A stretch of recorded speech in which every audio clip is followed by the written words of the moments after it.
Hey everyone, welcome to the podcast. Another double feature today for the live viewers and for those of you on the feed. It means nothing, so ignore what I just said. Today we're gonna.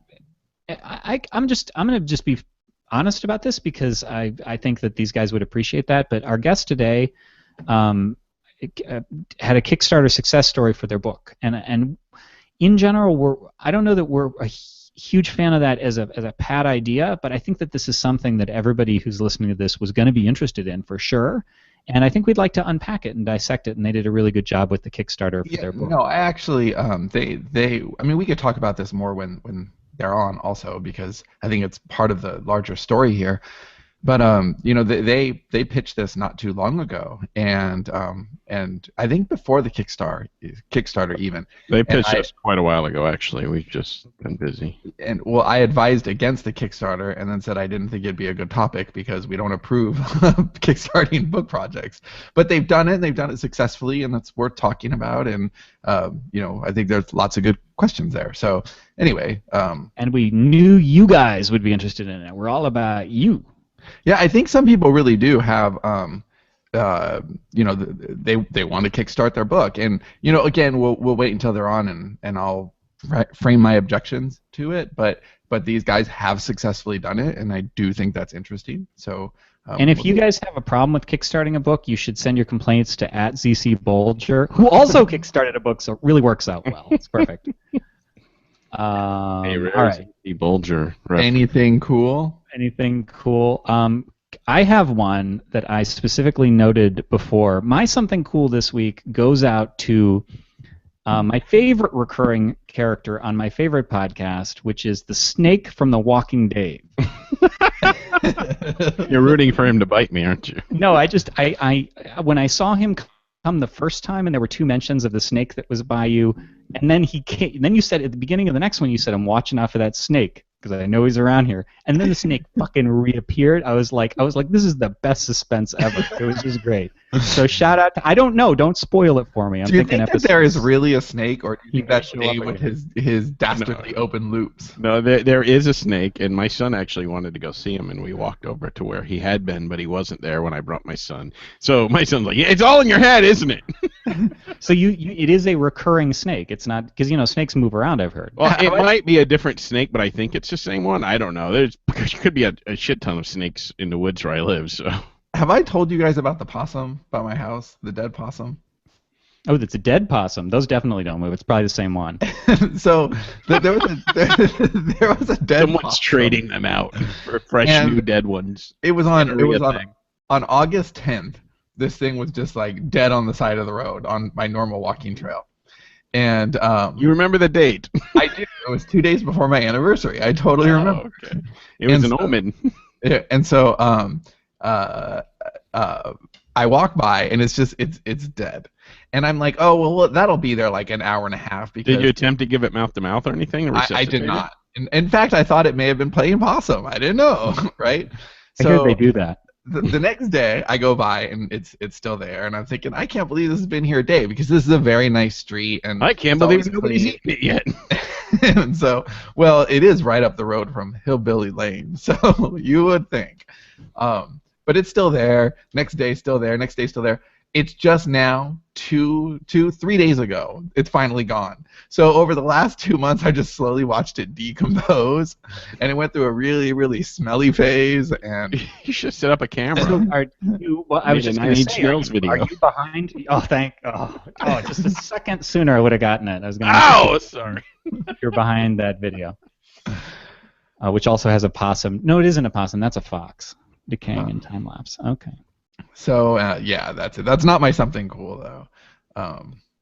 Well then, snap, because we're running out of time here. All right. So my something cool is a new show. I guess mine are always now new shows, but it's a new show I just started watching. It's an Amazon exclusive, and it's called Mozart in the Jungle, and it's we had just finished Transparent. Is it like Indiana Jones? No, it's nothing like Indiana Jones. Never mind. And we had just finished watching Transparent, and I almost started Hand of God, which Dave has recommended.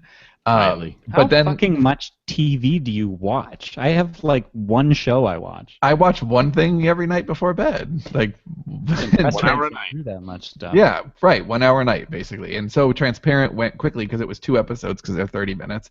And then we were looking for one more thing, and we had just finished our 2 episodes. And Cindy wasn't quite ready for bed, so we're gonna do one more of something. And I put on Hand of God, and it was like an hour and a half for the pilot. So That'll get her in the mood. yeah, that's too much. So we saw that this show Mozart in the Jungle, which I'd never heard of, and it was 30 minutes, and it was listed under comedy, which seemed perfect. So we put that on, and it's a really interesting show. It's put together by Chris Weitz, who is the guy who did About a Boy, and Roman Coppola, who is Francis Ford's son, Sophia's brother, and Jason Schwartzman from Rushmore and a million other awesome things. And it's very smart, and it's just about behind the scenes of the New York Symphony. And I just really dig it. It's Sounds hilarious. it's not laugh out loud. Is it fun like at all. hipster hilarious? No, Like it's not. Portlandia. No, it's nothing like Okay. Portlandia. It's a smart little show. Okay. You know, it's for people who, if you love music, you know, I don't remember his name, Gail something Marcia, the guy who was in Y Tu Mamá También and Amores I love Perros. it. Oh my god, I just got so turned on. That guy is Rodrigo, the new maestro for the orchestra, and it's not like other shows, and I just really enjoy it. So like, just hats off to Amazon for like every one of their shows I've seen so far has been awesome. I've really enjoyed their programming. So boom. My something cool is both TV show and book. The Brain by David Eagleman. It's on PBS. I don't know how many parts the series is, 5, 6 maybe. But I couldn't wait, so I went and got the book. Yeah, we got a lot of slacks on these. It was exciting. Oh yeah, it's so great. It just it examines the human brain. You all would love it, and why we do the certain things we do, and how we can go against our unconscious. Real behavioral stuff. Yeah, one of the things they talked about was like various studies and stuff, and one of them was that if you put a thing of hand sanitizer, I don't remember if it was near a voting booth or if it was just on a questionnaire, but if you put a thing of hand sanitizer near somebody, they're more likely to vote conservatively. Like little things like that. It's so interesting. And if you were to ask a woman, maybe even men, I'm not sure if it was both, but if you were to ask a woman how she felt about a mother, and if she was holding a warm cup of something, like warm cup of coffee, she was more likely to have warmer feelings. And if she was holding like iced coffee, it would affect how she responded. Oh my god, I love stuff like that. Yeah, and there were all these stuff little like things, and it also, it gets into it's like everything about the brain. They start off, very basic, and they drill down in each episode and in each part of the book. It's just absolutely fascinating, and it really it talks about how much our unconscious drives us, like how these things that are really beyond our control in many ways. It really talks about how difficult it is to change, and because we're such slaves to our triggers, like, and we don't even recognize them. And it also makes me wonder, like, how many people that have a really bad start in life and they go on to commit these crimes and stuff, especially drug offenses, and they get put into the system and it just gets worse and worse. How culpable are they truly? Because they talk about in the book. I'm further in the book than I am in the show. They talk about like new drug treatments where they're teaching people to actually counter the urge to do drugs, because it's not just a simple choice. It's hardwired into you to do these things, and when you put somebody in jail, you basically make things worse. If you can work with them, like a psychologist work with them on countering the triggers that make them do these things, the recidivism, I can't even say the friggin' word. it's much lower. People are actually given a chance to become productive in society rather than just go down this hellhole into nothingness. It's just all these interesting things, and I find it very interesting because I'm trying to change now. I've been walking every day and trying to get healthier. This sounds awesome. Is the show and the book 1-to-1? or are they different experiences? They're pretty much 1-to-1. So Okay, if you that's watch the awesome. show, you probably don't need the book. But I wanted to go further. And is it is faster. it is it child appropriate? Like I'd love to watch this with my kids. It is, except that in one of the episodes they talk about how they showed pictures. This is a long time ago too. They showed pictures of women and asked men to rate the women on how they seemed like kind or whatever, different things about them, and they tweaked the pictures to make the pupils larger, which indicates a sexual attraction on a subconscious sort of level. Well, that's And okay. Those are good conversations to have. okay, yeah. I don't think I'd show it to my kid yet, but your kids are probably all right because you've already Yeah, that's at awesome. that stage. I want to watch that as a family. I think you could download it on iTunes, so it's definitely worth it. And one of the cool things they had a kid that was stacking cups and stuff, and they do I think it was an MRI on the brain, and basically showed like when you're first starting a new habit, it involves all these different parts of your brain, and it takes longer to do something like stacking cups. It's a very skillful sort of thing, and it takes all this time in the process. But as you do it and do it and do it and do it, they showed this kid's like the MRI, and essentially rather than all these parts of his brain lighting up, it was just like one part. What happens is all these things sort of connect together and become like one trigger basically. Instead of several different triggers that you got to find and flip manually, it becomes one trigger that's awesome. hardwired over time, and boom, you could do it like just in your sleep.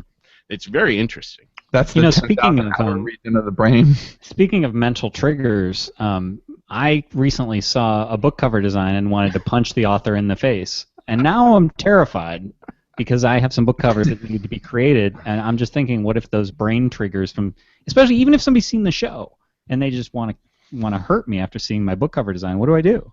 Well, as a genius that I now am, an enlightened person, I can tell you that you should go to the folks at 99designs.com because these people, Part of my brain just lit up in recollection or joy. They are designers, and just like anything else, the more you do it, the better you are. These are like professional designers that can create professional book covers that just look amazing, and there's a distinction between a self-made cover and a cover by a professional. You can tell, even if you don't know, you can tell when you're in the bookstore and you're looking at the books. You can definitely tell. Professional ones are the ones that use brains, right? Yes. Yeah. All the others don't use any brains at all. So you want your book to stand out. You want your book to look like the other bestsellers on Amazon, on Apple, all these other places, because the book cover is the first thing people see, and that's what gets their attention. And you want a professional design. And if you're smart like us and others, you go to 99designs.com/SPP. And if you use that link, you get the free Power Pack upgrade valued at $99. That's 99designs.com/SPP. And let's face it, you'd be brainless not to do it. So there you go. So that's good stuff. Totally okay. So right on that topic, Gentlemen. I'd like to welcome our guests, David Bruns and John Olson. Yeah, there David, he is. Do you go by Dave or do you go by David? Because then I generally go by David, but I will accept any reasonable substitutes. All right, D-Dog. All right, so you gentlemen contacted us, and you were going to launch a Kickstarter campaign for your book, and you work together. That's why there's two of you. Maybe we should have mentioned that, the fact that you guys work collaboratively. Can you take us through the big picture of how that process worked for you? And I mean, obviously that's what the whole episode's about, but give us the thumbnail version.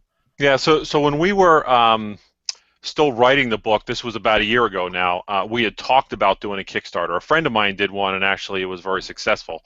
And but this was before we had even gotten the book to the editor. I think we were just finished the first draft at that point, and really decided to hold off until we had the book, completely done through the editor, almost ready to go. So we actually launched a Kickstarter in March, and launched it to my mailing list, and we're both involved in a couple of military organizations here in the Twin Cities, and we wanted to raise $4,000. We ended up raising 150% of that, so just over $6,000. But it was a pretty pretty exciting time. We were not prepared, I think, for the amount of work that went into it. I mean, $6,000 is a ton of money, and we blogged about the whole experience, planning it, and everything. We spent every dime on the Kickstarter project and on rewards for people and on producing the book. What was the originally? What was the $4,000 for? Like before you started the project, what is it that you told backers you would spend the $4,000 on? So mostly editing. So about half of that was editing. Some was marketing. I think we wanted to do a BookBub ad. We wanted to have, I think, 50 copies, JR, for promotion. And we outlined it. Let me think about this. So it was mostly book production, covers, interior formatting, all that kind of stuff. I mean, we knew going in, actually. So all that added up to $4,000. We knew going in that if we just raised $4,000, that obviously by the time you fulfill all those rewards, you're not really going to have enough to pay all those bills, right? But I think that we'll get into this in a minute. $4,000 was what we thought we could raise from our network. So rather than say I want to raise $8,000 and come in at $5,000, we said I want to raise $4,000 and came in at $6,000. Now, what made you decide to go with Kickstarter rather than just putting your own money into it and working together? What made you go that way? You want to take that, JR? Sure. We actually looked at a number of different crowdfunding options, and for us, talking with some other people who'd done crowdfunding campaigns, Kickstarter had the name recognition, and it just seemed like probably the best way to go for us. As far as kicking our own money in, that would have been a challenge, financially speaking.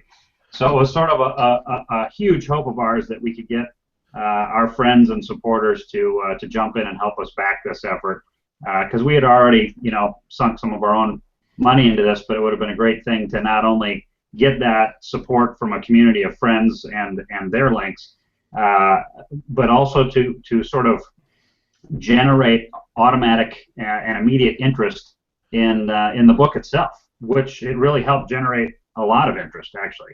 Yeah. I mean, so the thing that actually I didn't realize going in, but I had written a couple of novels previously, and they were in the science fiction realm. So when I teamed up with JR, we moved into this military thriller, alternate history sort of genre. But the thing that I didn't fully appreciate going in was that in order to launch a Kickstarter, you need to have everything that you need to launch a book. You need to have a cover. You need to have the blurb. You need to have your complete story about why you wrote the book in the first place, why anybody should care. So all that stuff. So it's sort of like pre-launching the book, really, because all that you got to think about. Well, I mean, so we launched the book in May. We did the Kickstarter in March, so we were thinking about all that kind of stuff during production in February.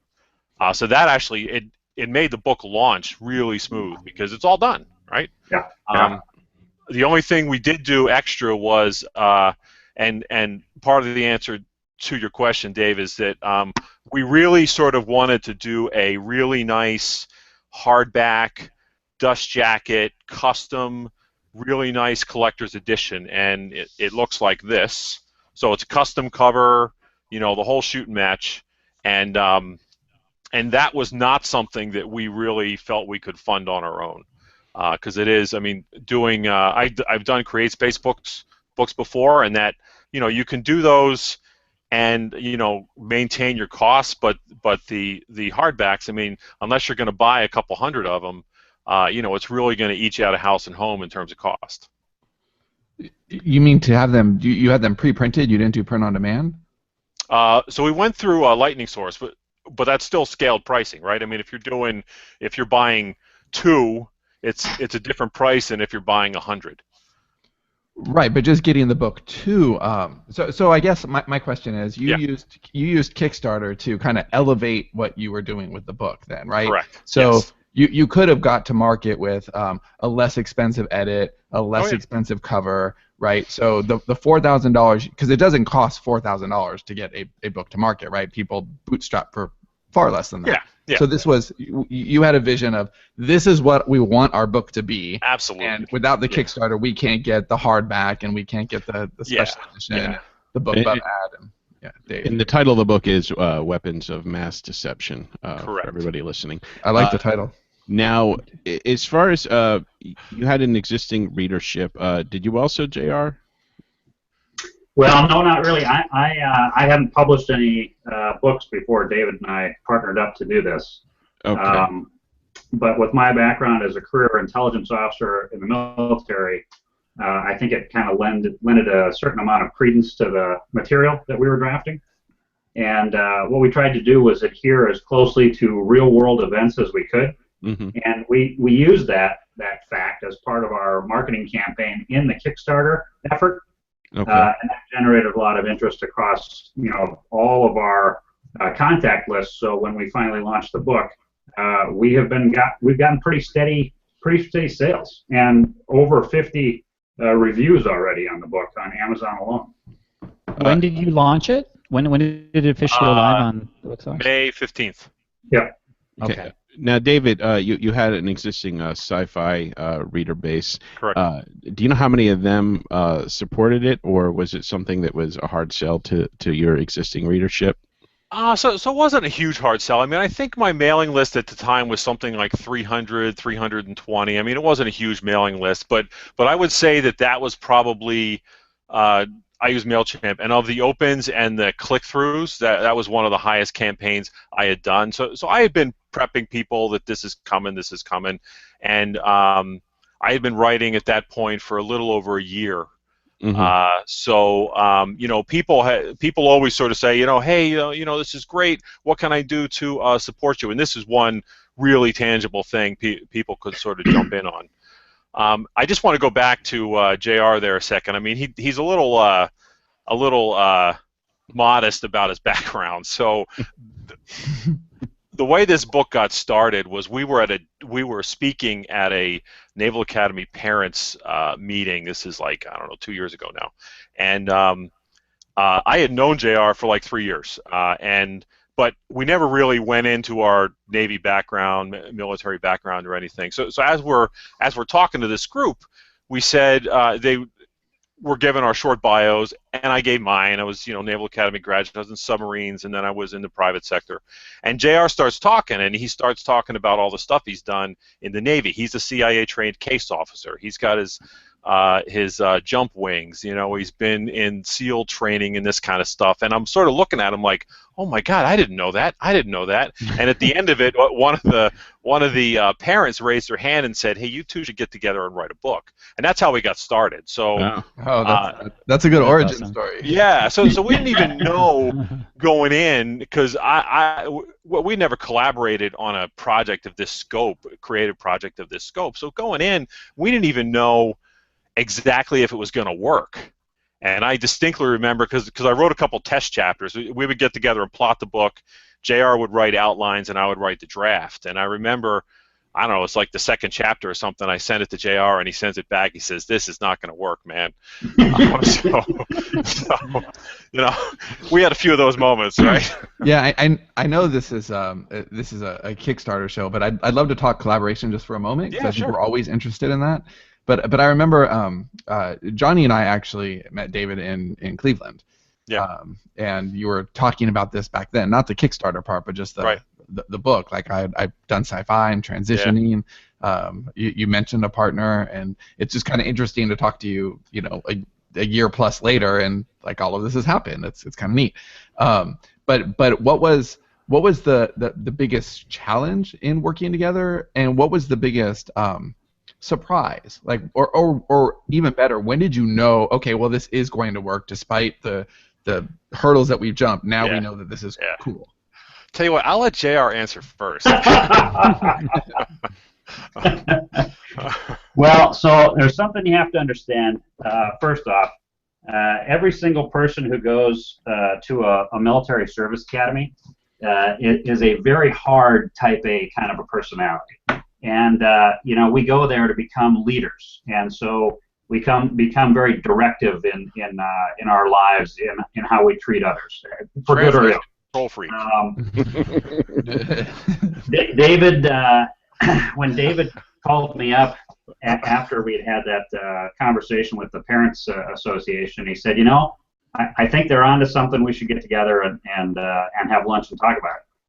Quite frankly, I jumped at the chance. I mean, I had the utmost respect for David. I knew he was an extremely smart individual, very accomplished, both during his time in the Navy and at the Naval Academy prior, and in his business career. And I had read, his first science fiction book, so I knew he could write well. And so we sat down, we started talking about it, and it was a lot of discussion about, well, how do we think we should proceed? What should the premise of the story be, etc.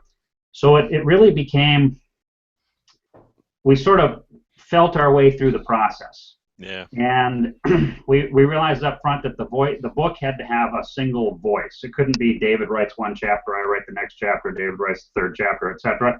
Because people would recognize a significant difference in writing styles. And so we did a division of labor, and that worked out pretty well. And as we were going through the writing process, we got together pretty regularly and went through, okay, with the next 5 to 7 chapters, this is what's going to happen. And then I'd sit down and do the outline, David would do a rough draft, I'd do an edit, and we went through the book the whole way. Now, the arc of the story from start to finish, as we envisioned it, pretty much stayed the same. But what happened as we worked our way through each chapter, that kind of bounced around quite a bit, actually. But the end product, I think, came out pretty well. And what we realized is that if one of us started to get too much ego into the process, it clearly didn't help. Yeah. So as the professionals that we had trained to be at the Naval Academy, we both had the ability to step back and say, all right, let's get back to the collaborative experience and let's work this thing out. Well, really, I'll be honest with you, I felt like it was a pretty easy process all the way through, at least from my perspective. What sort of things did you have ego on? Like, for instance, would you guys have like a different idea for a character's arc? Like, oh, this guy should die, and no, he shouldn't. Were there like little fights about that sorts of things? Because we've all had them here. Oh wait, can I guess? Can I guess? Go ahead, guess. Sure. Well, it seems like John would be very very specific, very particular about the fact stuff, the this is what has to happen, this is my experience in the military dictates this is where the story should go. And David would have been more the right brain artistic, like, well no, this feels right to me, and it seems like I would have sensed clash in that particular way. You are very insightful, yeah. My friend. Yeah. JR's dead on. So the feeling our way through the process was interesting, because we kind of had to figure out who's going to do what. And so the other thing I would say is that you got to check at the door how many hours you spend on something versus the other guy, because if you get down to like counting hours, you're just missing the boat, man. Because I mean, so we would have these instances where we'd be stuck in a plot thing, and JR, we used to meet at the local library here, we'd fill up the whiteboard, and we'd be like stuck. And he'd sort of look at the whiteboard for like a minute, spaced out, and then he'd say, what if this happened? And you're like, did that actually happen? He says, I can neither confirm nor deny that. But well, I would say that this is something that, I think we can go with this. And I'm like, that's a freaking great idea. So the flip side of your question is, and you guys know this probably better than anybody else. I mean, I can't, because I've written books on my own. Mm-hmm. I cannot tell you the relief at being able to call up somebody at any time of the day or night or whatever and say, I'm doing this and it's not working, and what do I do? And he's like, oh, well, have you thought about this? Because he's so much in the details of where you are in this project that he's totally plugged in. So it's like having two brains, right? So, yeah. I mean, having that part of it is just phenomenal, I think. Okay.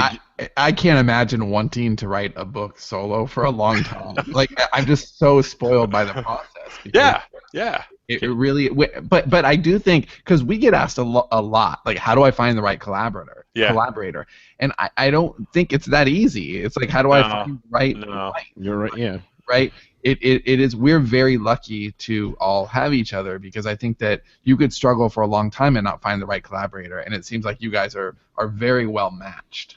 Yeah. So the other thing, and so I mean, I'll air some dirty laundry here. So we had that's what everyone wants. Yeah. Yeah. Right. So after we had finished, someone's gonna walk behind you with a black bag. Here you go. Yeah. Right. So after Weapons of Mass Deception was done, and that was pretty smooth, actually. I mean, anything we had was relatively minor stuff, and we sort of worked on a veto process, which is, if some guy really felt like it had to be this way, then we did it that way. But a lot of times we'd say, well, ask so-and-so, and if they like it this way or that way, then that's the way we'll go. But we wrote a short story novella afterwards, and JR says, okay, I want to write this one. I said, hey, man, knock yourself out. So we talked about it. So you guys probably remember at the beginning of this year in Argentina, there was a special prosecutor by the name of Alberto Nisman who was investigating the Argentinian president for corruption. And he was mysteriously found murdered in his apartment in Buenos Aires, like hours before he was supposed to testify before the Argentinian Congress. Was that you, JR? I was a close friend, right? You can neither confirm nor deny that. Nervous laughter. Yeah. So this happened in January. So we were still doing edits on WMD, but we took note of that story because one of our characters is in Argentina at that time, and he's one of the bad guys. We're like, oh, this is too good to pass up. So after the book was out, we said we're going to write a novella, a companion short story about this. JR says, I want to write it, man. I said, hey, we planned it out. He's off writing, and occasionally I get bits and pieces back. So I got the whole thing back. It's like 15,000 words or something. And I started looking at it, and I'm like, wow, that's not how I would have done it, and I really don't like. So so I started rewriting, and I rewrote a chapter.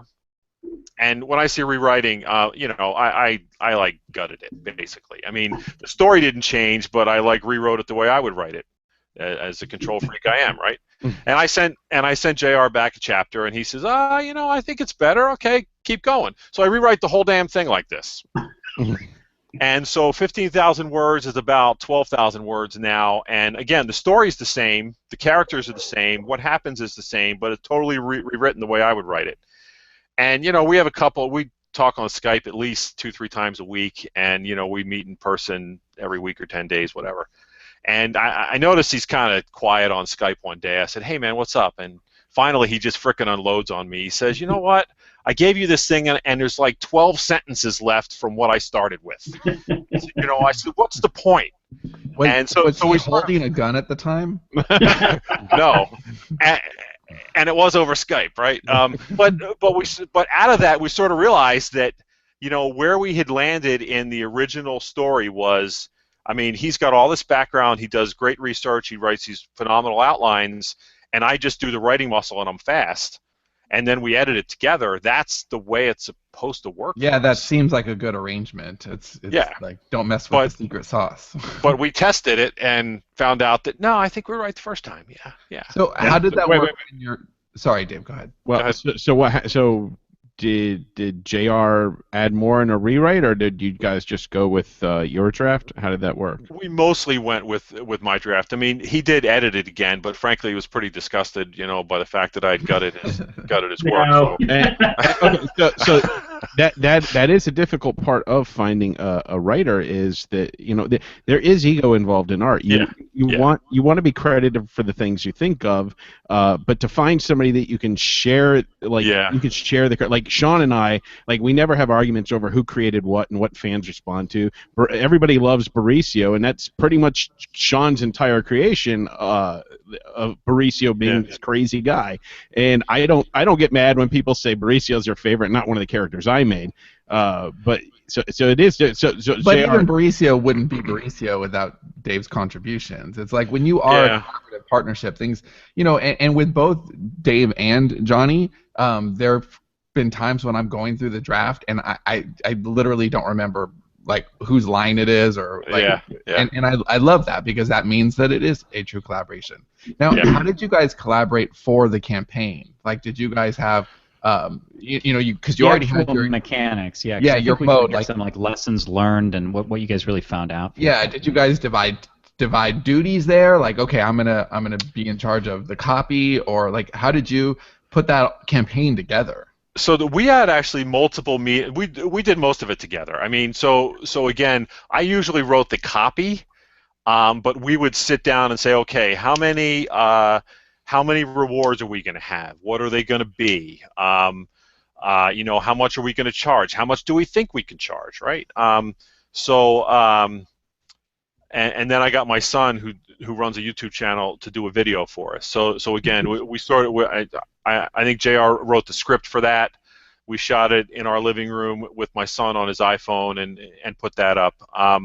And then for the actual launching of the campaign, we had sort of a joint email list, and then we also went out separately to people that we knew personally. I'd like Go to ahead. point out two things about Kickstarters to set, because we're in the middle of one right now, Yeah, and this yeah. is the second one we've done. So Yeah. let's see if your experiences agree with ours. Number one is, and these would count as kind of Kickstarter misperceptions. Let's Yeah. bust some Kickstarter myths. Yeah, right. The first is at the beginning. Dave said, "What did you explain the money was for?" And Yep. you do want to do that for backers, but Yeah. I think it's also worth pointing out that it definitely isn't. Sponsor my dream. Like, that's the way it can look.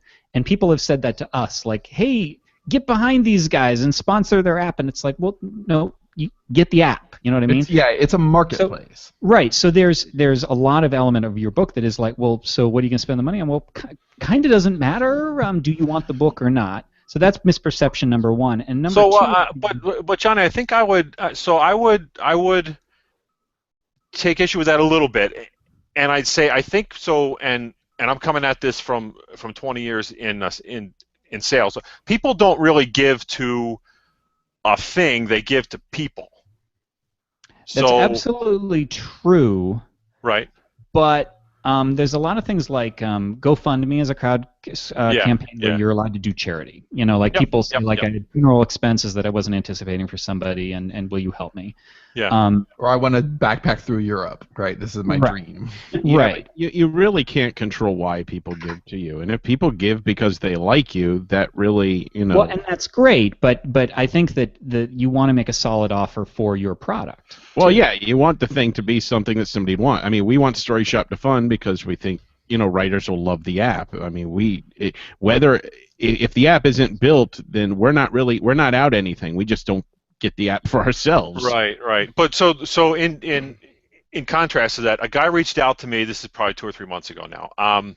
And he had saw my Kickstarter, and he was running. He had actually, I think he was a week into it, and it wasn't going very well. And he was funding a graphic novel. And he says, I don't seem to be gaining much traction. Can you look at my page? And he didn't have a video. Well, I take that back. He had a video, but the video was all like still shots of the graphic novel. The video was about the graphic novel.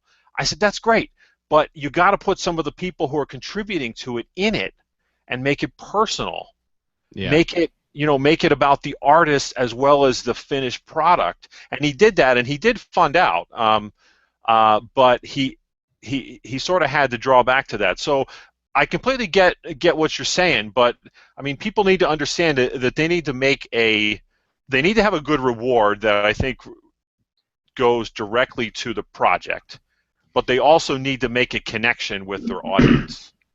Right. Well, but it's not either or is the thing. It's both. It's actually both. Yes. Yeah. You know nothing's gonna fund. I mean, there is. Like, do you guys remember the was it potato salad? Yeah, potato salad, $50,000, and everybody uses that one. Hey, I'll just slap a page up there and people throw money at me. That's like that is not what it's about, man. That's an extreme example. That was lightning in a bottle. But that doesn't happen. You don't just say, Right, I exactly. want to do this thing, and your Kickstarter's not going to fund it. Because you want to cry, go look up the Kickstarters that are like last day, because at any given time, there's a ton of with Kickstarters. no pledges. No or like pledges. one Yeah. pledge, which is their mother. Like 31 cents, right? You do want to keep both of those in mind, though, because that's something that we failed to understand with Fiction Unboxed, because we were approaching people with, like, this is us not understanding the other side. Like, look at this great thing that we're doing. But what they saw was, oh, you want me to promote, charitable stuff for you, like get you money? And it's like, well, people are going to have that dual perception of a campaign. Did you get any pushback during the campaign from people who said, well, it's your book, like, why don't you just pay for your book?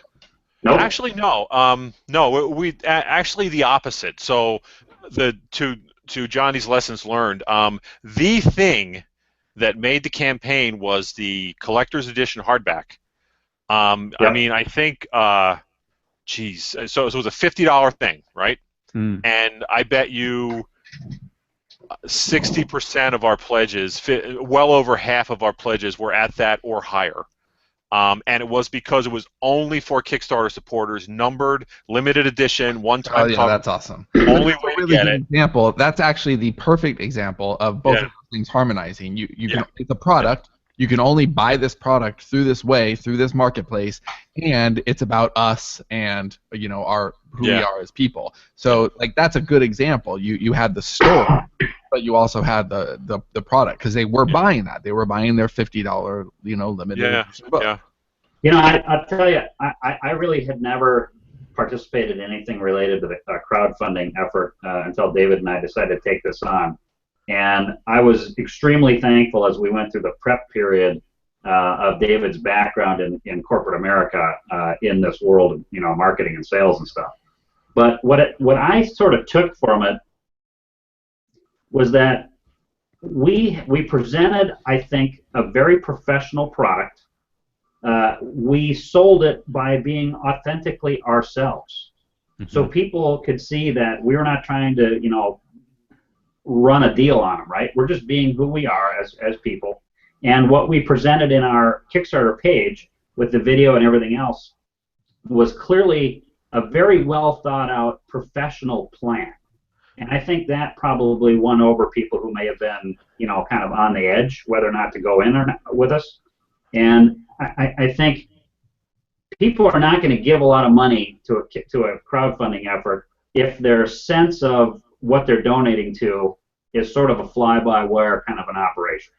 They want to know that if they're going to give, if they're going to fund, it's going to have meaning, right? Yeah, that actually makes me think of two. Well, first of all, let me. Hopefully, I remember the new one. But the second thing I was going to say for perception is, and you guys have kind of circled around it, is that you have to drive your own traffic. Like I think a lot of people think that you can just put something up, and no. No. We've actually said several times that I think we could have gotten 90% or more of Fiction Unboxed results if all we had done is mail our email list and put up a card on our site.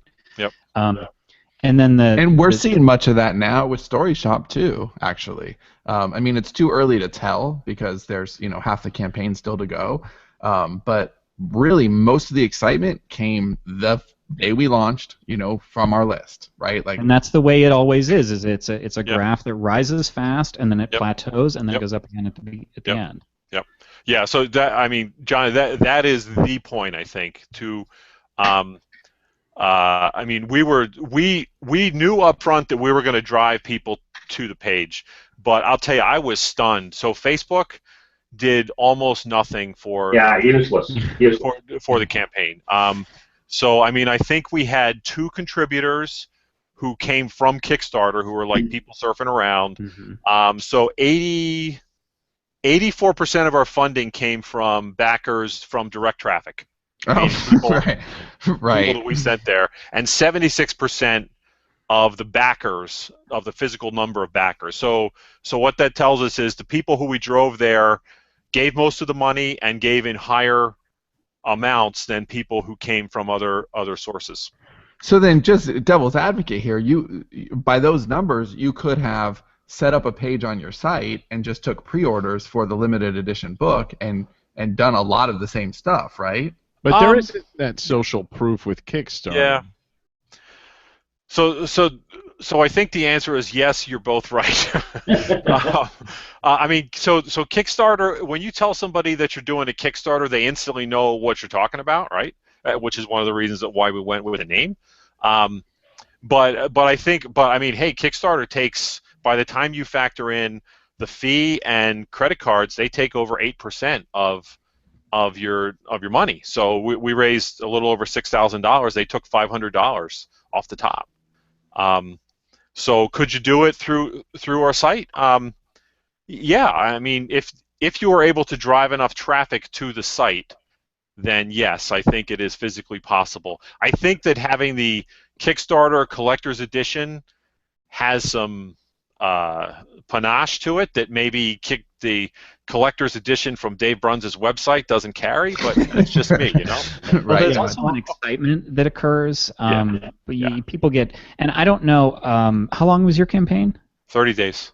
Okay, so I don't know if this came into play, but it definitely did for us during Fiction Unboxed, less so during Story Shop, is we kept tweaking goals and stuff, and people they will also lower, but people will raise their pledge because they'll be like, okay, like that new thing came about, and now I'm interested, and now I want that next level, and that wouldn't happen with a cart because purchase is done.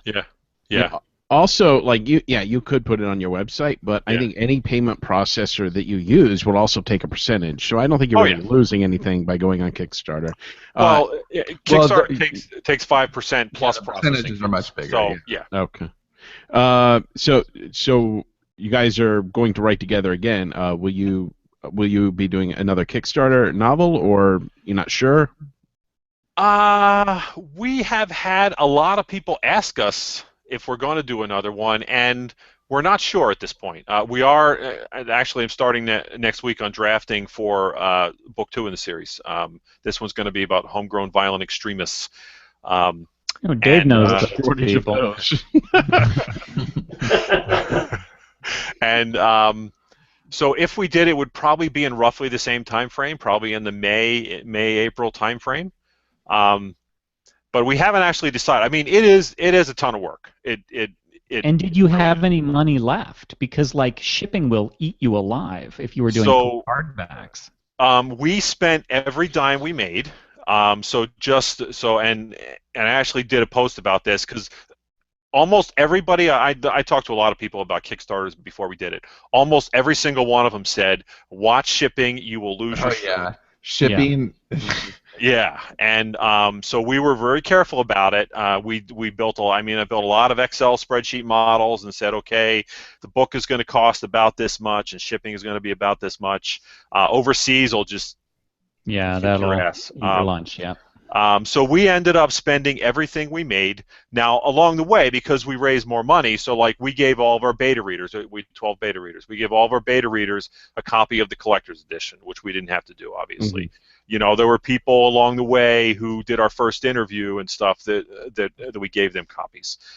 So we spent everything we made, but a lot of that went out and sort of giving back to the people who helped us get to where we were.